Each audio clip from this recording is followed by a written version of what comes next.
Read, think, digest and make it an integral part of your life. आज मला खूप आनंदाची बातमी द्यायची आहे की ज्या दिवसाची मी वाट पाहत होते, तो दिवस आज आलेला आहे. की ज्यावेळी आपण यूट्यूब चॅनल सुरू करतो त्यावेळी प्रत्येकाचं स्वप्न असतं की आपलं चॅनल मॉनिटाईज व्हावं आणि त्यासाठी आपण प्रयत्न करत राहतो. आणि गेले 5 वर्ष मी यूट्यूबवर काम करीत आहे. तर अगदी मला आता असं वाटायला लागलं होतं, की माझं यूट्यूब चॅनल मॉनिटाईज होईल की नाही? जे अशक्य वाटत होतं. पण ईश्वरी कृपेने एक टेक चॅनल आहे रीना ठोंबरे यांचा. त्यांची आणि माझी ओळख झाली, भेट झाली आणि त्यांनी ज्या मार्गदर्शक सूचना केल्या, त्याचा मला खूपच फायदा झाला आणि माझा एक व्हिडिओ जो व्यायामाचा मी बनवला, तो व्हायरल झाला आणि माझं चॅनल आज फुल मॉनिटाईज झालेलं आहे. त्यामुळं हा आनंद जो आहे तो तुमच्याबरोबर शेअर करावा म्हणून हा खास व्हिडिओ मी बनवलेला आहे. आतापर्यंत मी 4,800 व्हिडिओ अपलोड केले होते. पण काय माहिती एकही व्हिडिओ माझा व्हायरल झालाच नाही.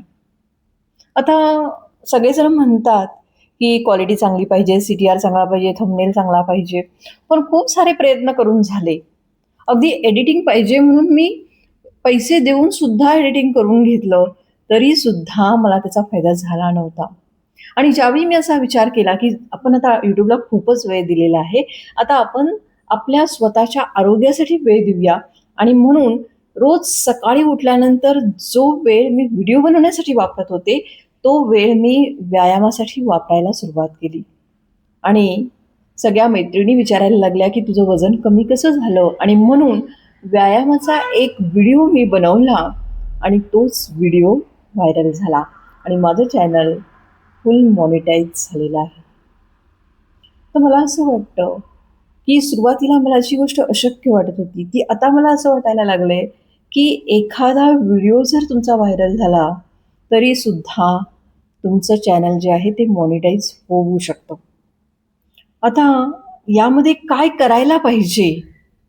ही गोष्ट अनेक यूट्यूबर आपल्याला सांगतात, की व्हिडिओ व्हायरल होण्यासाठी कोणत्या गोष्टी केल्या पाहिजे. पण माझा स्वतःचा अनुभव मी तुम्हाला सांगेन, की मला असं वाटतं, की व्हिडिओ कसा व्हायरल होईल हे कोणीच 100% सांगू शकत नाही. कारण आता हे जे माझे 2-3 व्हिडिओ पुढे गेले ना, त्याचं एनालिटिक्स मी ज्यावेळी चेक करते आणि मग मागे जाऊन जे व्हिडिओ माझे आहेत, त्याचं ज्यावेळी मी एनालिटिक्स चेक करते, तर याचा जो सी-टी-आर आहे, तो बाकीच्या मागे मी अपलोड केलेल्या व्हिडिओंचा सी-टी-आर सुद्धा तेवढाच आहे. मग मला मनामध्ये प्रश्न पडतो, हा व्हिडिओ पुढे गेला, ते का नाही गेले? तर यामध्ये सगळ्यात महत्त्वाची गोष्ट ही आहे, की आपण आपलं काम करत राहायचं आणि मग एक ना एक दिवस आपला व्हिडिओ कधी ना कधीतरी व्हायरल होईलच. फक्त ती वेळ यायला पाहिजे. म्हणजे मी असं म्हणत नाहीये, की सी-टी-आर वगैरे महत्त्वाचं नाहीये. त्या गोष्टी महत्त्वाच्या आहेतच. पण त्या चांगल्या केल्या तरीसुद्धा आपल्याला सांगता येत नाही, की आपला व्हिडिओ व्हायरल होईल. म्हणजे सगळ्यात महत्त्वाचं काय असेल, तर ऑडियन्सला तुमचा व्हिडिओ आवडणं. मग तुमच्या कंटेंटची क्वालिटी कशी आहे? काय तुम्ही त्यामध्ये बोललेला आहात? बरोबर बोललाय की चूक बोललाय? त्याशी YouTubeला काहीही घेणं-देणं नाहीये. फक्त ऑडियन्सनी तुमचा व्हिडिओ जास्त वेळ बघितला पाहिजे. आता मॉनिटाईज होणं म्हणजे काय? तर हा क्रायटेरिया पूर्ण केल्यानंतर YouTube पार्टनर प्रोग्राम जो आहे त्यामध्ये आपला सहभाग होतो आणि आपण YouTubeवरून पैसे कमवायला पात्र आहोत. लगेच काही आता मॉनिटाईज झालं म्हणून पहिला चेक लगेच उद्याच येणार आहे असं नाही. तर पैसे कमवायला आपण पात्र आहोत अशी आपल्याला म्हणजे YouTubeकडून प्रमाणपत्र मिळाल्यासारखं आहे. आणि मग इथून पुढे जे व्ह्यूज येतील त्या व्ह्यूजच्या बदल्यामध्ये जे काही त्यांचं असेल रेट अजून मला त्यातला काही अनुभव नाही आहे. त्याप्रमाणे आपल्याला पैसे मिळणार असतात. पण खरं सांगू का? जरी माझं चॅनल मॉनिटाईज झालं नसलं, तरी मला एक खूप चांगलं आत्मिक समाधान मिळालं. की माझ्याकडं जे काही ज्ञान होतं, जी पुस्तकं मी वाचली होती, त्या पुस्तकांमध्ये काय चांगलं आहे, ते इतरांपर्यंत पोहोचवण्याची संधी मला YouTubeनं दिली होती. त्यामुळं मी सतत खुशच होते.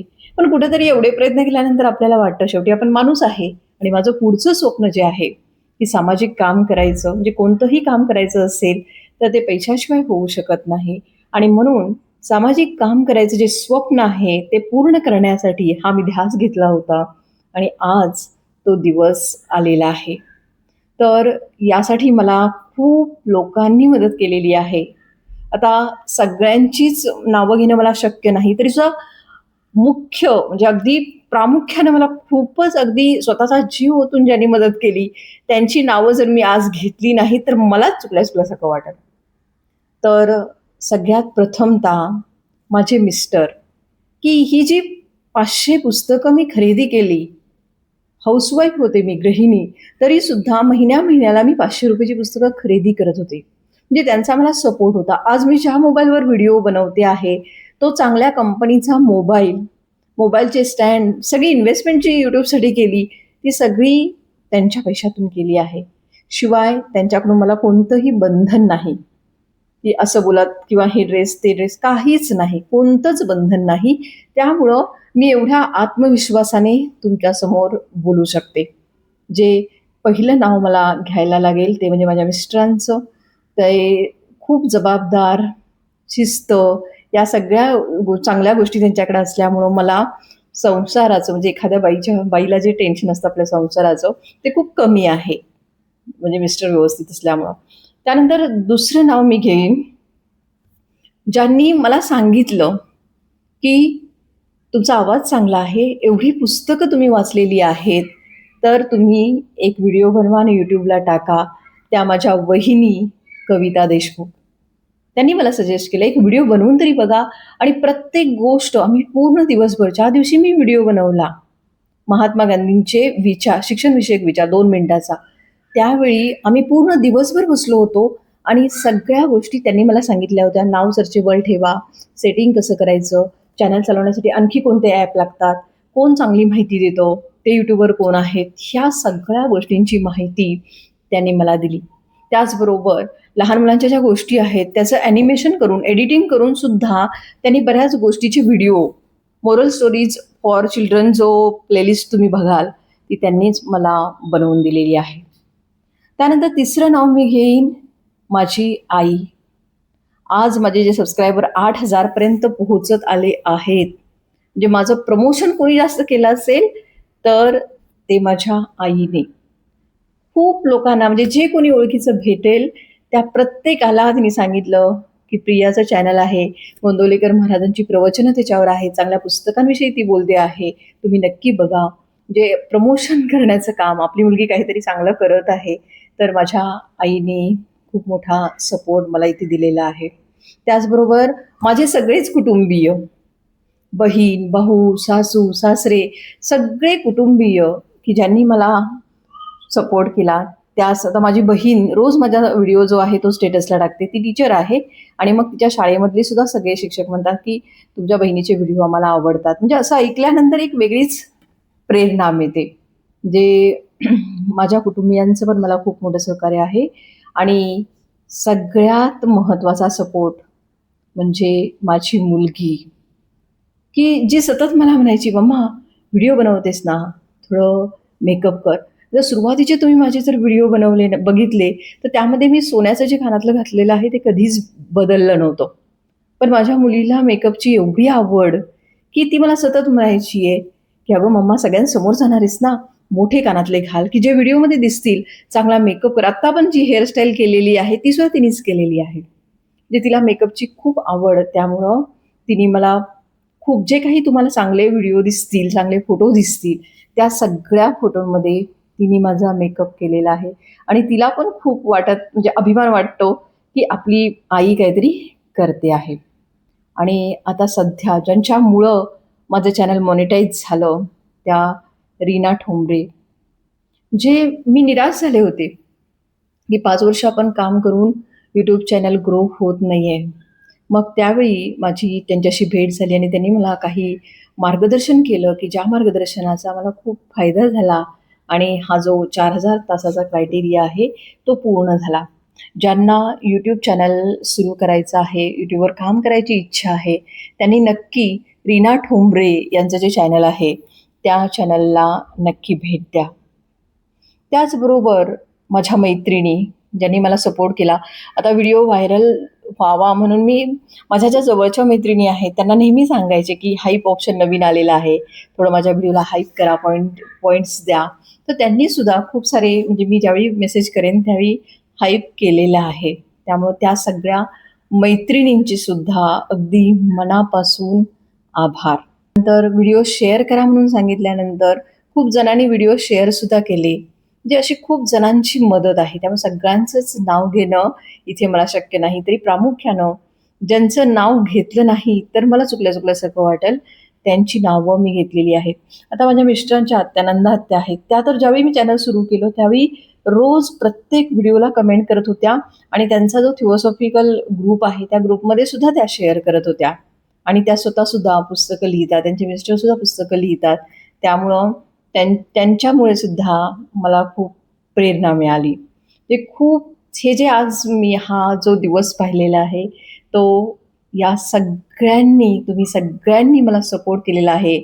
सगळ्यात महत्त्वाचं आता मी ज्यांचं नाव घेतलं नाही, ते म्हणजे तुम्ही सगळे ऑडियन्स. म्हणजे मला असं वाटतं, की जसं आपण म्हणतो, की व्यवसायामध्ये कस्टमर जो आहे, ग्राहक जो आहे, तो देव आहे. तसंच सोशल मीडियामध्ये ऑडियन्स जो आहे, तो देव आहे. जर ऑडियन्सला तुमचं बोलणं आवडलं, त्यांना तुमचे व्हिडिओ आवडले, तरच तुमचा व्हिडिओ व्हायरल होणार आहे. आणि म्हणून सगळ्यात शेवटी अत्यंत महत्त्वाचा सपोर्ट जो तुम्ही सर्वांनी केला, जे माझे सगळे सबस्क्रायबर आहेत, त्या सगळ्यांची सुद्धा मनापासून धन्यवाद. आणखी एक मला नाव घ्यायचं राहिलं, की ज्यांच्यामुळे मला वाचनाची आवड निर्माण झाली, ते संवाद विद्यार्थी मित्रांशी पुस्तक, की त्याचे लेखक जे आहेत ते मला बी-एडला शिकवायला होते, डॉक्टर आर. ए. कुंभार, की त्या पुस्तक वाचून झाल्यानंतर मी वाचायला सुरुवात केली आणि त्यामुळं त्यांचं सुद्धा सतत मार्गदर्शन असतं, की कोणती पुस्तकं वाचावीत, कोणत्या पुस्तकामध्ये काय चांगलं आहे. ते त्यांच्या मार्गदर्शनाचा सुद्धा मला खूप फायदा झाला आणि त्यांच्या सगळ्या पुस्तकांचे व्हिडिओ अगदी पूर्ण ऑडिओ बुकसुद्धा मी बनवलेले आहेत. कारण तिथे कॉपीराईटचा प्रश्न मला नाही आहे. त्यामुळे माझे गुरु डॉक्टर आर. ए. कुंभार यांचे सुद्धा मनापासून धन्यवाद आणि तुम्हा सर्वांचे सुद्धा पुन्हा एकदा धन्यवाद. असाच सपोर्ट कायम राहू द्या. Thank you.